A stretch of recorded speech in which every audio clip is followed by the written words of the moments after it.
तूफानी अंधेरी रात थी। बहुत जोरों से बरसात हो रही थी। सभी पक्षी अपने अपने घरों में छिपे बैठे थे। मम्मा मम्मा मुझे डर लग रहा है। कितनी जोर से बारिश हो रही है और बिजली भी कड़क रही है। बच्चों डरो नहीं, कुछ नहीं होगा। अच्छा हुआ जो हमने समय रहते ही अपने घर को मजबूत कर लिया। तुम मत घबराओ, सब ठीक हो जाएगा। जी मम्मा जी, हमने अपने घर को मजबूत कर रखा है। बच्चों तुम बिल्कुल मत डरना, तुम्हारी मम्मा तुम्हारे पास है। मैं तुम्हारे लिए गरम गरम मक्का बना देती हूँ। बरसात में तुम्हें खाने में अच्छा लगेगा। जी मम्मा जी, यम्मी मक्का।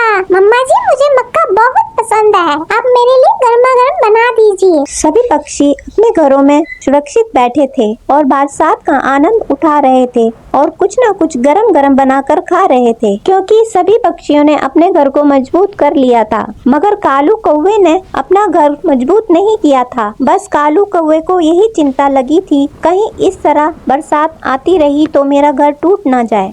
जी सुनते हो, बारिश तो रुकने का नाम ही नहीं ले रही। हाँ गौरी, बारिश तो बिल्कुल थम नहीं रही। अगर इस तरह बारिश लगी रही तो ज्यादा देर हमारा घर नहीं टिक पाएगा और हमारा घर भी तो कच्चा है, हमने मजबूत भी नहीं किया। जी अगर इस तरह बारिश लगी रही तो जी हम कहाँ जाएंगे, हमारा घर भी डूब जाएगा तो चिंटू और हम कहाँ जाएंगे इतनी बड़ी बरसात में। हाँ गौरी, मुझे भी यही चिंता सता रही है। अगर हमारा घर टूट गया तो हम इस बड़ी बरसात में अंधेरी रात में कहाँ जाएंगे, कहाँ अपना सर छुपाएंगे। बस यही चिंता मुझे भी सता रही है। जी मेरी ही गलती है।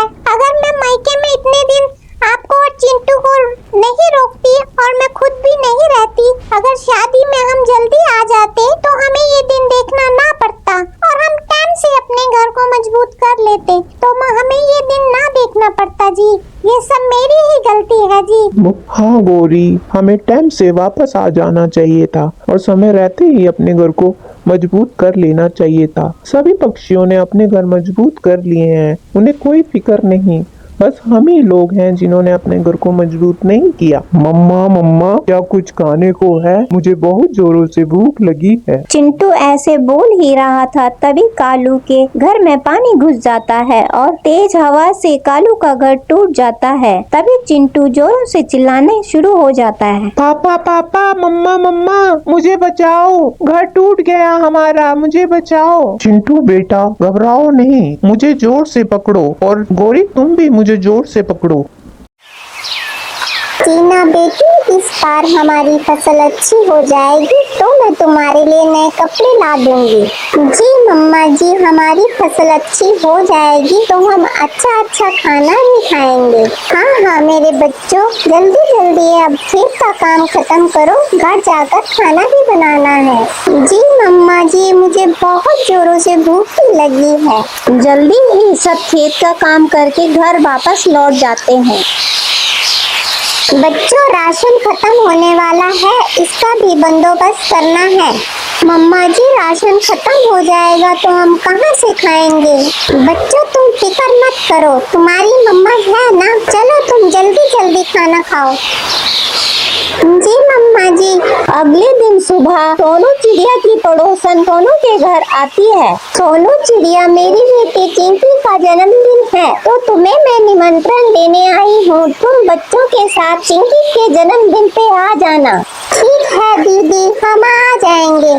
सोनू की पड़ोसन काफी अमीर थी। सोनू चिड़िया सोच में डूब जाती है, जन्मदिन पर क्या उपहार दिया जाए। ना सोनू के पास पैसे थे और ना ही कुछ और देने को। ये सोचते हुए सोनू चिड़िया दुकान की ओर चल देती है। दुकान वाले भैया, मुझे एक पैकेट स्केच कलर दे दीजिए, मैं आपके पैसे नई फसल आने पे चुका दूंगी। सोनू चिड़िया, तुम्हारी पहले से ही काफी उधारी हो चुकी है। दुकान वाले भैया, बस मुझे एक बार और उधार दे दीजिए, जैसे ही फसल के पैसे आएंगे मैं आपकी उधारी सबसे पहले चुका दूंगी। ठीक है सोनू चिड़िया, मैं तुम्हें उधारी दे देता हूँ। स्केच कलर का पैकेट लेकर सोनू चिड़िया घर की ओर चल देती है। मम्मा जी आप कहाँ से आ रहे हो? बच्चों मैं दुकान से चिंकी के जन्मदिन का गिफ्ट लेने गई थी। मम्मा जी हमारा जन्मदिन आप क्यों नहीं मनाते? बच्चों पैसे की कमी होने के कारण तुम्हारा जन्मदिन नहीं मना पाते। इस बार फसल अच्छी होगी तो बच्चों तुम्हारा जन्मदिन भी मनाएंगे।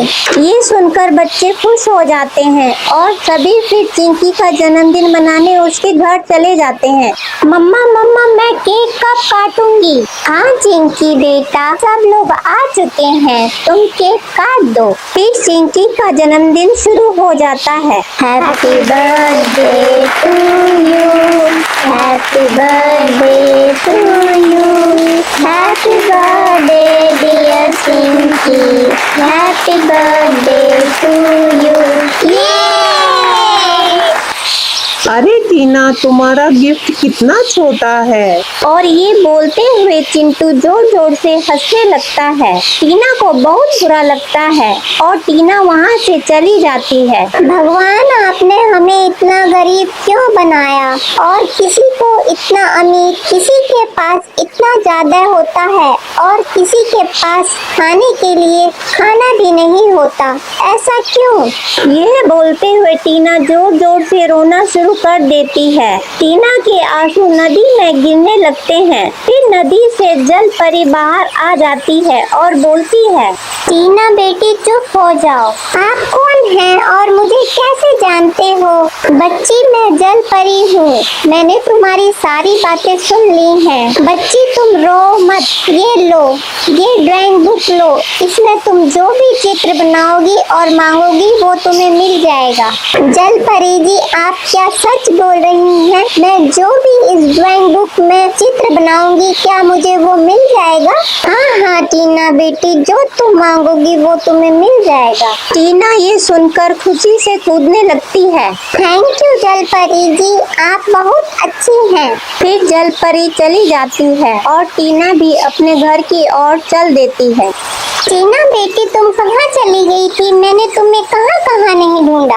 मम्मा जी मैं नदी के पास बैठी थी। टीना सारी बातें अपनी मम्मा को बता देती है और उसकी मम्मा और उसकी बहन बहुत खुश हो जाते हैं। और जब भी टीना को कुछ चाहिए होता तो वो ड्राइंग बुक में चित्र बनाती और उसे वो चीज मिल जाती। इससे सभी बहुत खुश थे। मम्मा जी हम स्कूल जा रहे हैं। ठीक है बच्चों मन लगाकर पढ़ाई करना। बाय मम्मा जी। बाय बच्चों। स्कूल से आने के बाद टीना अपना बैग चेक करती है तो उसे वो जादुई ड्राइंग बुक नहीं मिलती। टीना परेशान हो जाती है। मम्मा जी मेरी जादुई ड्राइंग बुक नहीं मिल रही। टीना बेटी तुम यहीं कहीं रखकर भूल गई होंगी। नहीं मम्मा जी मैं स्कूल अपने साथ लेकर गई थी, मुझे लगता है स्कूल में ही किसी ने चुरा ली। वहाँ चिंटू पेड़ के नीचे बैठा होता है। बड़ी आई टीना की बच्ची, अब उसे पता चलेगा। अपनी ड्राइंग बुक ढूंढ कर परेशान हो रही होगी। अपनी ड्राइंग बुक में किसी को हाथ भी लगाने नहीं देती थी। चलो मैं इसमें कुछ बनाता हूँ। चिंटू उस बुक में पेंसिल से चित्र बनाने लगता है तो चिंटू से सांप बन जाता है और सांप बाहर निकल आता है। चिंटू सांप देख के घबरा जाता है।